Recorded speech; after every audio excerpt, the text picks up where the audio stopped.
There's a number that's come to define our entire conversation about the future. 300 million. According to a report from Goldman Sachs, 300 million full-time jobs could be exposed to automation by generative artificial intelligence. For context, that's roughly the entire population of the United States. When we hear a number like that, our minds immediately go to one of two places. For some, it's a technological apocalypse. It's the job killer, the end of human labor, a future where millions are left behind. For others, it's utopia. It's the great creator, a productivity boom that will free us from drudgery and unlock a new era of human creativity. The entire debate has been framed as a binary, displacement or deliverance. But what if this entire framework is wrong? What if the real story is infinitely more complex and far more personal? This is not a story about replacement. It is a story about restructuring. It's a story about augmentation. Because the biggest shift, the one that will define the next decade of your career, is not a battle between humans and machines. The real competition is what I call the Great Divergence. The real competition of the next decade is not human versus AI. It is human plus AI versus human without AI. And the person who lands on the winning side of that equation is what we call the Augmented Professional. But what does that actually mean? It's not just a fancy buzzword. It's not just someone who uses AI. A hammer is a tool. Microsoft Excel is a tool. The Augmented Professional doesn't just use AI, they partner with it. They collaborate with it to produce results that neither the human nor the machine could ever achieve alone. This is a fundamental shift in how we work, how we think, and how we create. And today, this is not a theoretical discussion, this is a practical guide. This is the how-to manual for becoming an augmented professional and winning the next decade. We are going to deconstruct the 4 essential pillars. Pillar 1, the mindset shift. Pillar 2, the hard skills of collaboration. Pillar 3, the AI-proof human skills. And Pillar 4, the execution, building your adaptability quotient. Let's begin with the most important one, the mindset. Pillar 1, the mindset shift. From tool user to collaborator. For our entire working lives, we've been trained to use tools. Think about a hammer or a calculator, or even a piece of software like Microsoft Word. They're passive. They wait for our commands. They do exactly what we tell them to do, and nothing more. We are the masters. They are the servants. This is the tool mindset. Generative AI is not that. Using a generative AI with a tool mindset is like using a smartphone as a paperweight. You are missing the entire point. AI is an active partner. It's your new co-pilot. It's your full-time research assistant, your creative intern, your data analyst, all rolled into one. And it's ready to work 24/7. The collaborator mindset means you stop commanding and start conversing. You don't just Google a question and expect one perfect answer. You brief the AI like you would a new team member. You give it context. You ask it to generate ideas. You review its work. You critique it. You ask it to try again, but from a different perspective. It is an iterative loop of creation. But for most people, this shift is blocked by 3 major psychological hurdles. First, there's the fear of replacement. If I use this tool to write my reports, am I just training my replacement? Am I automating my own job? The answer is no. You are training your assistant. You are defining the tasks that you, the human, no_longer want to do, so you can focus on the tasks that only you can do. Second, there's the guilt of authorship. Is this really my work if the AI helped me write it? This is a relic of the old model. Think about it. Does a CEO who delegates 90% of their tasks to a team of executives stop being the author of the company's strategy? Of course not. Your value is no longer in the physical act of typing. Your value is in the direction, the critique, the strategy, and the final judgment. You are the director, and the AI is your production crew. And third, there's the black box anxiety. I don't know how it works, so I don't trust it. You don't need to understand the physics of a magnetron to know how to use a microwave. You don't need to understand neural networks to leverage AI. You just need to understand what it's good at: synthesizing data, generating options, finding patterns, and what it's terrible at, which we'll cover in Pillar 3. The core of this new mindset is one word: delegation. The augmented professional understands the art of delegating the 80%, the repetitive, time-consuming drudgery, to free themselves for the 20% of high-value human work, the strategy, the empathy, the client relationships, and the final executive judgment. Pillar 2, the hard skills, mastering the AI interface. So, you've adopted the new mindset. You see AI as a collaborator.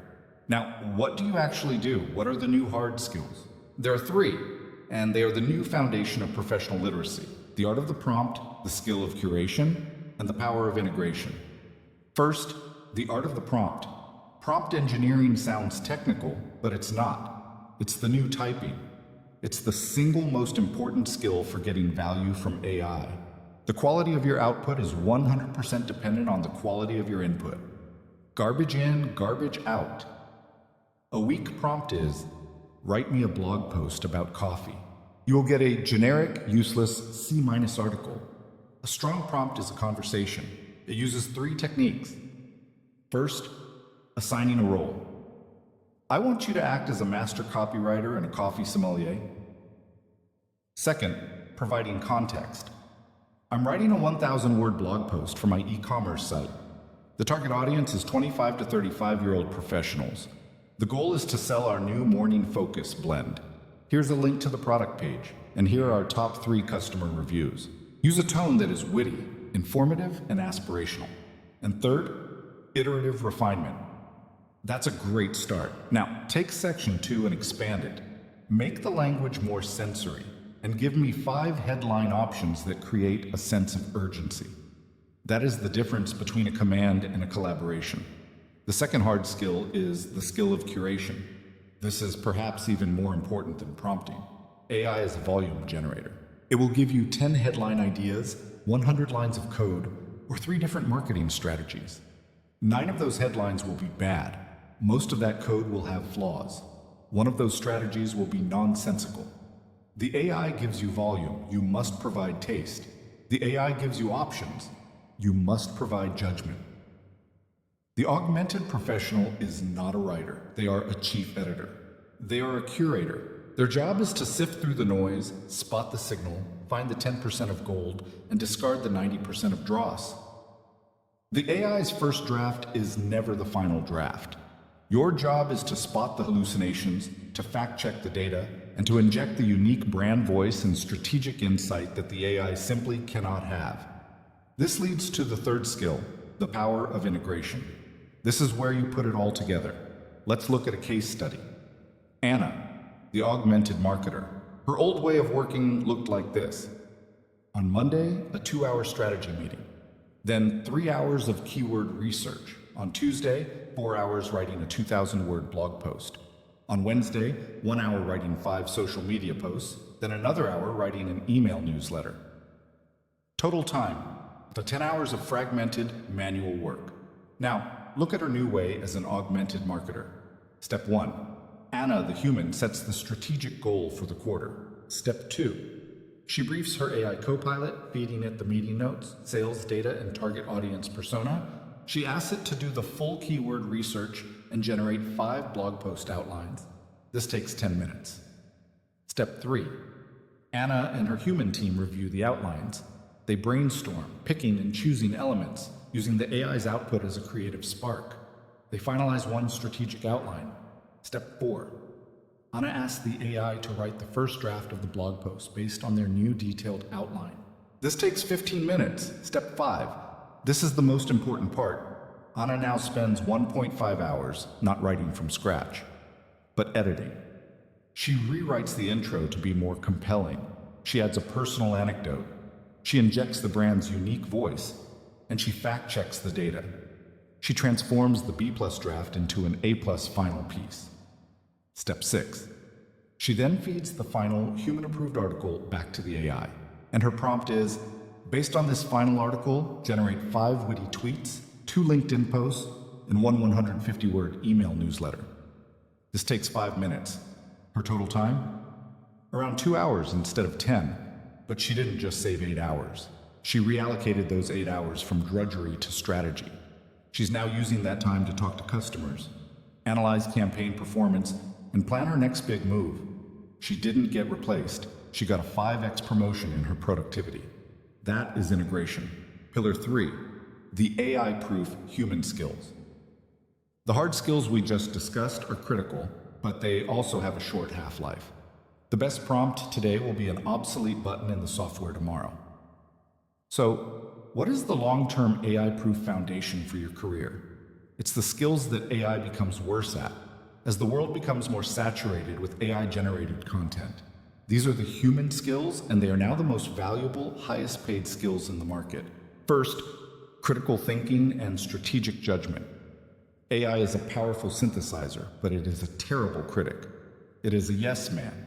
It will confidently and eloquently write a speech arguing for a completely disastrous business idea. It can't spot its own biases. It can't detect subtle logical fallacies.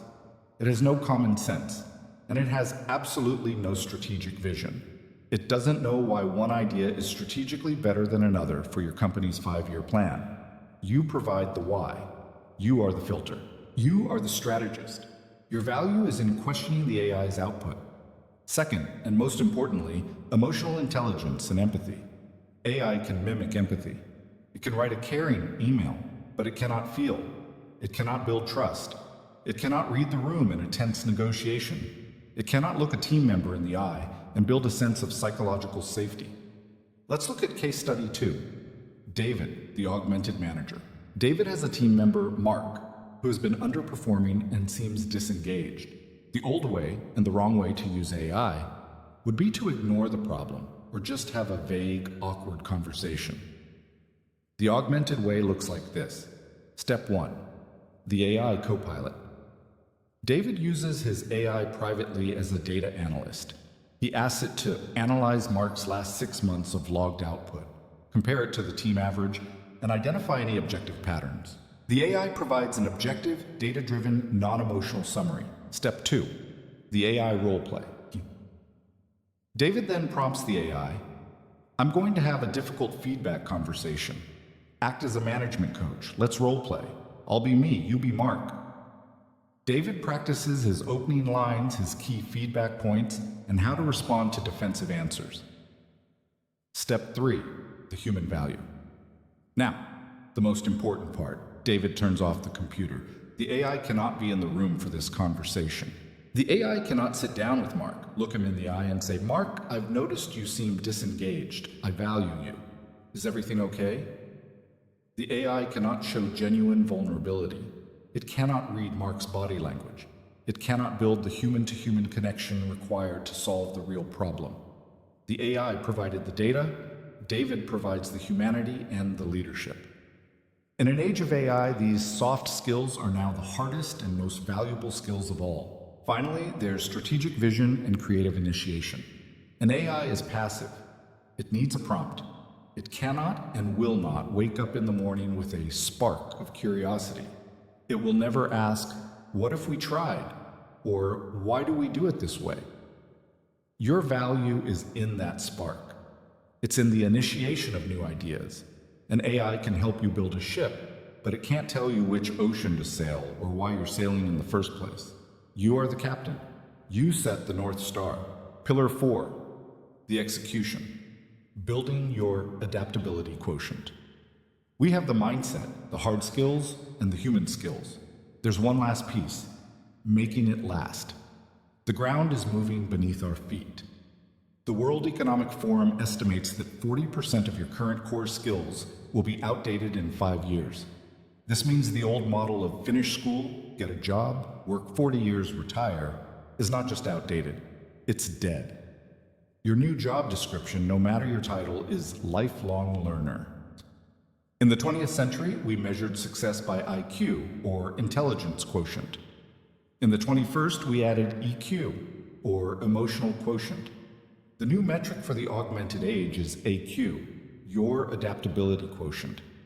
How do you build it? It's not a mystery, it's a practice. First, adopt the 5-hour rule. This is the concept of dedicating 5 hours every single week, 1 hour each workday, to deliberate learning. This is not doing your job. This is reading, taking an online course, watching a tutorial, or practicing with these new AI tools. You have to treat skilling up with the same non-negotiable importance as brushing your teeth. Second, build a learning portfolio, not just a resume. Your resume is what you did. Your learning portfolio is what you can do next. It's a list of the new skills you're acquiring, the projects you're experimenting with, the concepts you're mastering. And third, use AI to learn. This is the great meta skill. Are you confused about a new topic? Ask the AI, explain quantum computing to me like I'm 10 years old. Then, now explain it to me like I'm a college freshman. Then, now design a 5-day study plan for me to understand the basics. You have the world's most patient tutor at your fingertips. Use it. Conclusion, your choice for the next decade. So we return to that number, 300 million jobs. That number is not a prediction. It's an invitation. It's an invitation to change. The Augmented Professional is not a job title. It's not a certification. It is a state of being. It's a choice to stop being a passive tool user and to become an active collaborator. It's a choice to delegate your drudgery so you can double down on your humanity. The future of work is not being written for us. It is being written by us, and it's being written right now in real time. The real future is not AI versus human. The real future is the person who learns to leverage this tool versus the person who doesn't. And the person who does will outperform, out-earn, and outcompete the person who doesn't by an order of magnitude. So the question to ask yourself is not, will AI take my job? The real question is, how will I use AI to redefine my job?